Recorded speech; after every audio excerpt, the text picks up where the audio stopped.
Welcome to season 12 of the Parenting Aces podcast, a proud member of the Tennis Channel Podcast Network. I'm your host, Lisa Stone, and this week, Pete Scales is back with us to kind of tease a little series he's going to be doing for ParentingAces.com.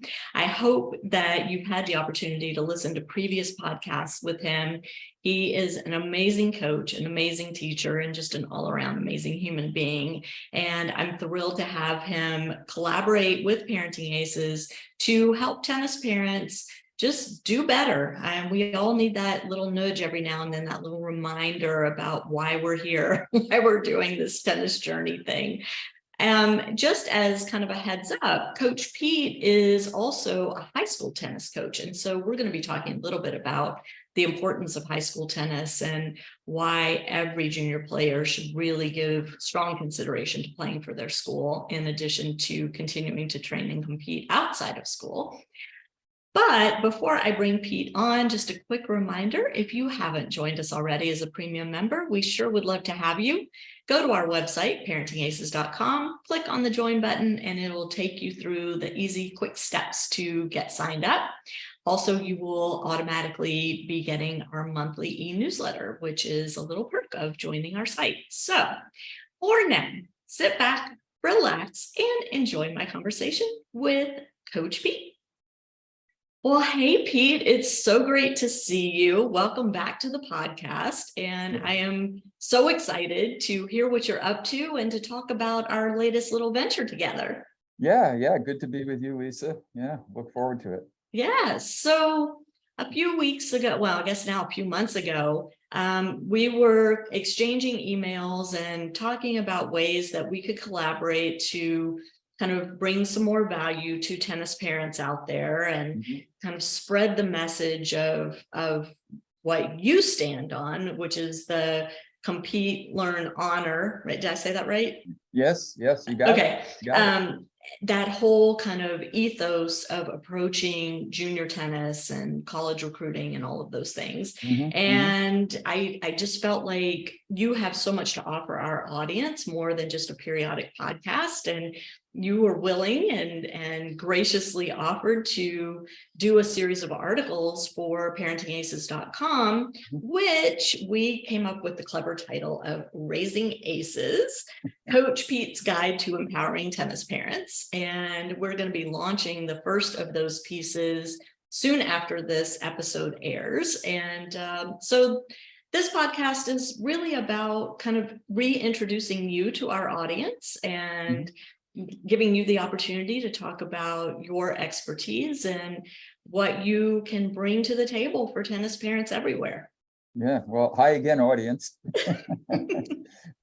Great to be here. And I'm glad to talk about all this. I mean, I think from the standpoint of the complete person, right?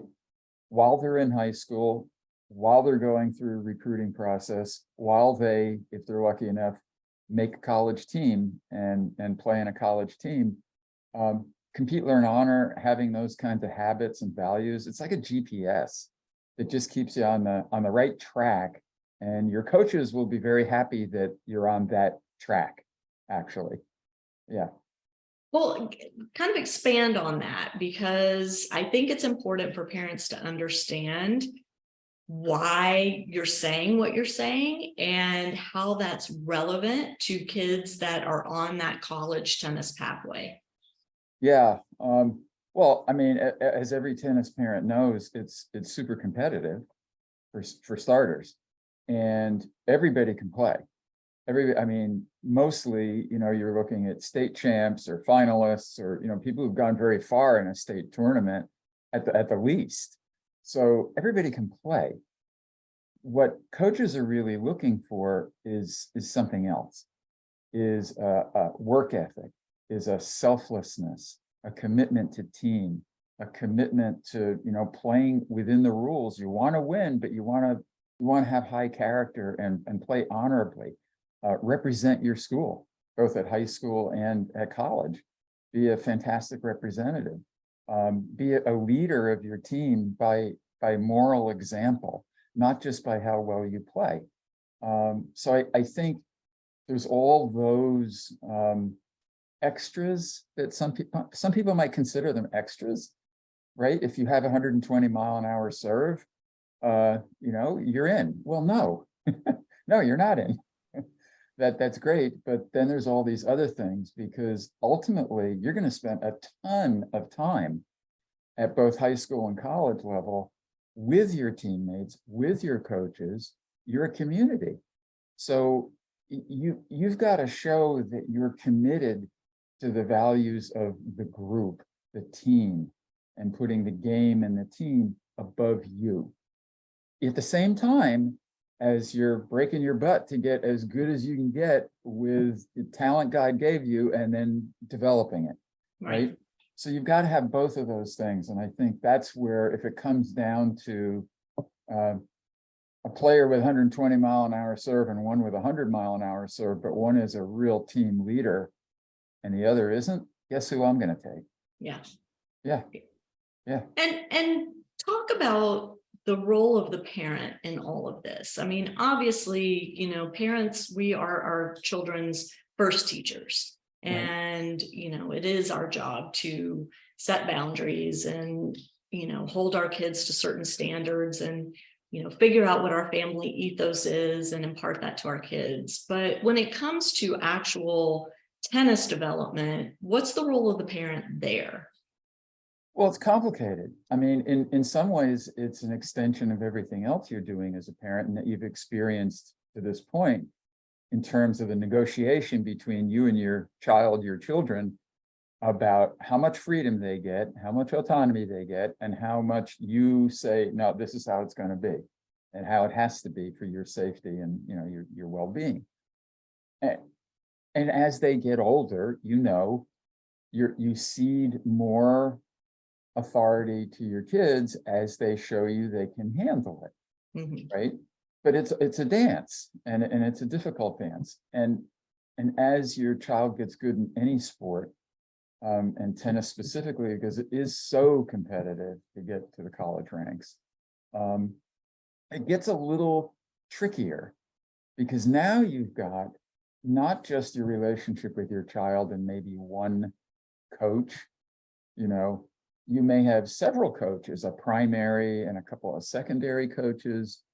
You may, as your child gets better and better, you may have specialty coaches for nutrition and strength and conditioning and the mental game that you and I talk a lot about. Right. And even agents or certainly people, reaching out and trying to recruit. So you are a broker of those relationships. Around everything you do with your child, parent-child, there is you watching out for the relationships your child has with all those other adult professionals, right? So you're managing that, even if you're not your child's coach anymore. And that's a whole nother thing. If you've been your child's primary coach, now you have to figure out how to step back and allow others in. But even when you do that, you're still the primary person responsible for the safety of your child and the development of your child. So you got to vote in this. Yeah. You don't just hand them over to a coach or any other, a professional in the sports world and let go. I mean, but it's a balance. It's a very difficult, yin and yang about it with your child and with those adults. Yeah. One of many things I love about you, Pete, is the fact that you're so committed to high school tennis. And it's something that's near and dear to my heart as well. And my audience may or may not know, when I was in 8th grade, I played on my school's high school team and won the state doubles championship with another 8th grader. And that's I didn't know that. Yeah, well, that's one of the highlights of my junior tennis years. It's probably the biggest. Very cool. My biggest accomplishment, other than winning the sportsmanship award at our city tournament. That was a big one too. But so, playing high school tennis for me is an important step in the overall junior development of a player. And it makes me really sad when kids skip that step, because they feel like they're not getting the level of competition that they're used to, or that it might hurt their rating or their ranking. Can you speak to that a little bit and talk about the role of the parent in that situation? Sure. And let me step back though to set a little bit more of a context, because again, what, 3.5%, 4% chance of getting on any college roster, 0.5% chance of getting on D1 in tennis, right? Mhm. It's difficult. Minuscule. Almost everybody who plays high school tennis is not going to play in college. Right. So all the while that you're, wanting to do that and setting that as one of your goals, that's fine. But it's got to be placed in a larger picture of your life development and your purpose in life. You're just not, you're not likely to get that. And if you do, you're not likely to become pro. So right, the pipeline narrows and narrows at each step. So what role does tennis have in your life? What is it giving you? What are you giving it? How is it helping you develop as a full person, right? Who gives to others, contributes to their family, their school, and their community. And so I think, yes, it is possible that you can face better competition just doing tournament play, better competition going away to a tennis boarding school, a tennis academy. Lots of people have done it, and some have had success with that. But what you don't get then is you don't get the team experience. Almost never. I mean, you get a little bit of that at an academy, but it's less of a team and more just a shared individual development. Right. The team situation, the traveling with the team, the being with the team, dealing with assistant coaches as well as a head coach, it prepares you for what you're going to experience in the college setting if you're lucky enough to get there. And that's worth an awful lot. It's worth a couple of 10 percentage points. Yeah. Decimal on the right side of the decimal. Yeah. Trying to say a few tenths of a percentage point in your UTR, right? Yeah. We had a guy, his name was Carson Haskins. I'm in the St. Louis, Missouri area. And at our high school, from 2015 to 2018, he came on the team as a freshman, made #1 varsity as a freshman. He won the state championship 4 years running. Wow. He was undefeated 4 years running. He never lost a set 4 years running, went on to Indiana, worked his way up to become #1 in Indiana. He had his choice of, he was at 8 years old. I coached him in a summer camp at 8, 9 years old. He was already beating the high school guys. So he had his choice of the path he was going to take as far as high school, academy, tournament. He chose high school because he wanted that experience. And he still won 4 state championships, undefeated, never lost a set, #1 at Indiana.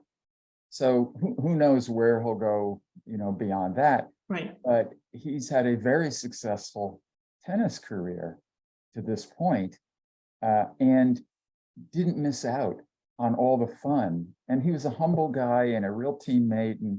And as a result, he elevated everybody else for those 4 years. So we all became better because of him. So, I mean, I would really encourage parents to look at the tremendous advantages that has. And of course, the coach has to be worthy of your child, and if the coach isn't, that's a different story and something else for us to talk about. But assuming the coach is worthy for your child and other parents' kids, then give that a real hard look. Yeah, that's going to develop them more as a person in the long run and give them a lot more things to handle and develop at than just going to an academy or playing tournaments. Yeah. I love that. I love that. Well, let's get back to our series, because it's all about empowering parents. And this is kind of, the root of Parenting Aces from day one is, how do we get better informed? How do we advocate for our children better? How do we advocate for our families better?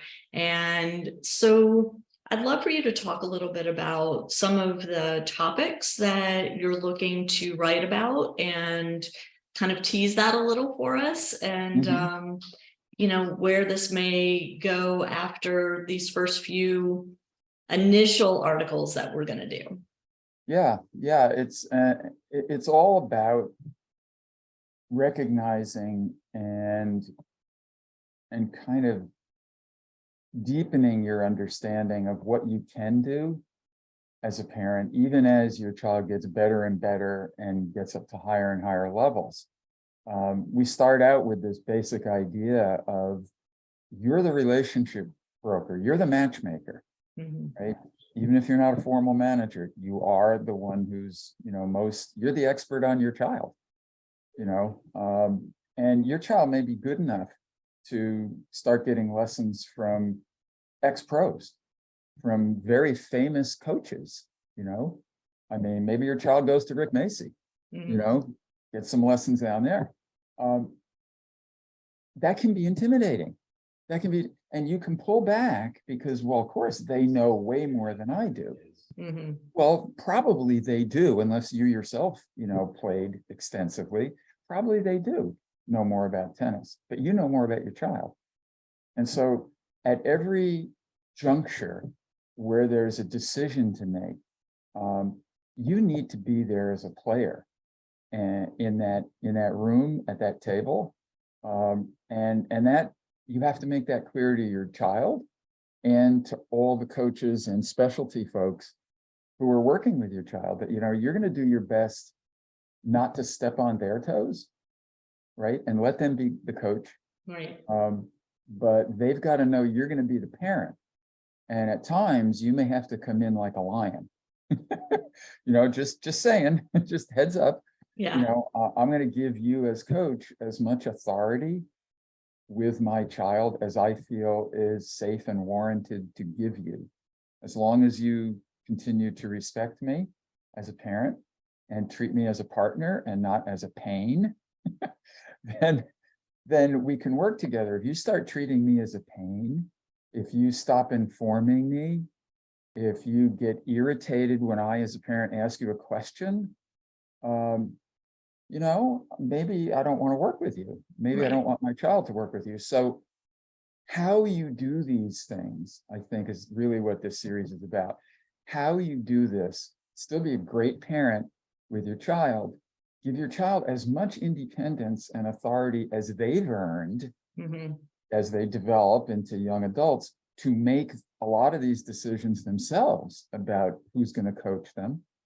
Because you have to do that. And respect the coach's authority and areas of expertise, while at the same time not giving up, that you are the one who's ultimately responsible for that kid. Right.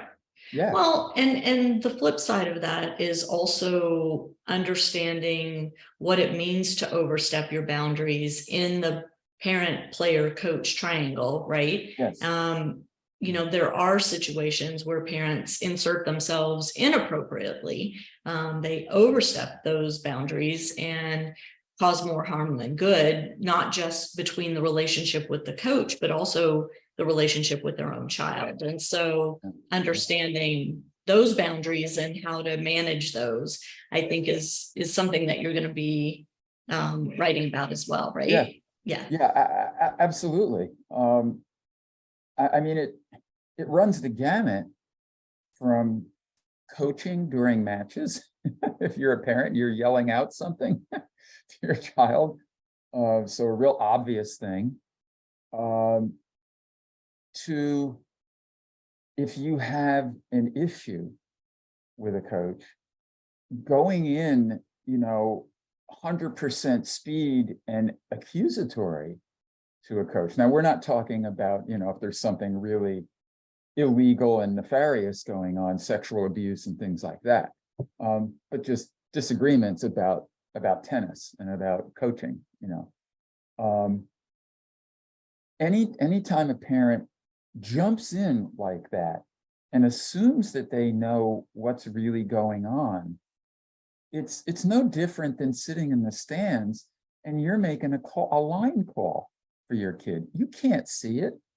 When we're on the court, it's often hard to tell whether a ball was in or out, right? Without technology helping. So you're way back there. You don't know everything that's gone on between your coach and your child. So your first job, assuming safety itself is not, rearing, itself as an issue. Right. Your first job is to ask questions. Find out what's going on. Find out more. Be humble and be a learner, be a data gatherer, okay? Really, assume that the coach has a decent intent, even if they might not be executing that intent properly, right? Just like in a player. I would much rather have a player make shot execution mistakes than shot selection mistakes. If they're selecting the right shot, we're almost there. Yeah. Right? If the coach is really clueless about the right thing to do, now we have a different issue than their intent is good, their idea was good, but they're not executing it right because they don't understand my child enough. How my child listens, how my child likes to be criticized and doesn't like to be criticized, when to tease somebody gently and who cannot take that at all, even your coach has to want to get to know your kid as a real human being and not just a tennis player. And you have to give them that chance. So it's that role that you're playing. And we'll talk about specific things that you can do that any good coach would not be defensive about you doing and being part of the team as a partner and the primary caretaker of your kid's safety. But remember the team, not the runner of the team. Right. Right. Yeah. And there is a difference. And I love that distinction. There is. And sometimes you have to. Sometimes you have to cut the cord with a particular coach. Your child has to cut the cord. You and your child have to talk about that. Right. And depending on their age and their stage of tennis and human development. But that's part of your job too, is you got to fire one coach and hire another one. Yeah, absolutely. Absolutely. Yeah. Well, Pete, I'm super, super excited to see what you come up with in this series of articles. And as I said, we're going to be posting the first one very shortly after this podcast airs. So I hope everybody will go to parentingaces.com and check that out. Meanwhile, do you want to just tell our audience a little bit about your books and other work that you're doing and how they can get in touch with you? Sure. My latest book is called the Compete, Learn, Honor Playbook. And it's really a lot of worksheets and activities that are real simple to do, real easy to do for both coaches and players. Parents, can go through this book, and I think you'll learn something too, going through a few of these exercises. And it's all about helping the student athlete develop the mental and emotional habits, the tools to manage their tennis life, both off the court and on the court during competition in a much healthier way, to prime themselves mentally, technically, strategically, as much as they can to compete well and hopefully win without getting so consumed with winning and losing that it takes the love of the game away. We want the love of the game to stay there. That's the core. Without that, why are you playing? Yeah. Do you have that secret sauce? Because I think that's pretty amazing to be able to accomplish that. And the secret sauce is and this is where a good coaching comes in. But the book, my book and my first book also, they're both available on Amazon, talks about this, that you cannot deal well with all that tennis will throw at you, the assault on your self-esteem that you will go through. Yeah. All of us have been humiliated. We have humiliated others. We've bageled others. Right. 6060. And we've been on the other side. You cannot withstand all that if you have a performance-based identity. You have to have a purpose-based identity that makes you immune to the winning and losing and elevates the solving the puzzles of this match today as the thing that matters.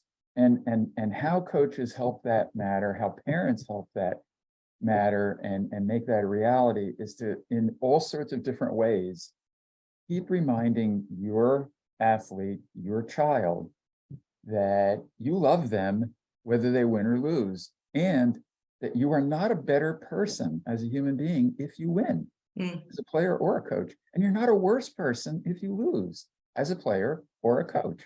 That is not what defines you. How you relate to other people and what you contribute to the world, that's what defines you, not the tennis W's and L's. Yeah. I mean, we want the W's, but that doesn't define you. Yeah.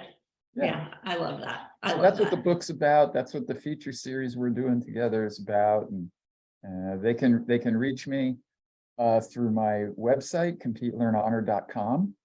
Has a lot of little, 1-2 minute videos on dozens of Compete Learn Honor habits and links to my books and other things. Perfect. Yeah. Perfect. And we'll have all those links in the show notes on ParentingAces.com as well, to make it easy for you to just click and get right to Coach Pete. Anything else you want to share with us before we wrap up this little episode?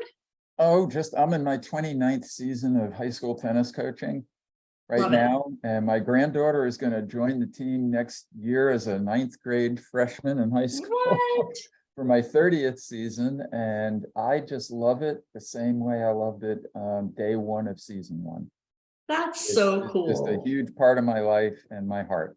Oh, I just love that. I did not know that about you. See, we learn about each other when we do these conversations. I love it. I love it. Well, thanks so much for coming on. Thanks so much for offering and committing to produce some great content for our website. I'm so looking forward to having it there, and very proud that you chose Parenting Aces as a home for these articles, and look very forward to sharing them with our audience. Yeah, always fun working with you, talking with you, Lisa. Look forward to doing this and to hearing from audience members, what they think of this and other ways that we can help them.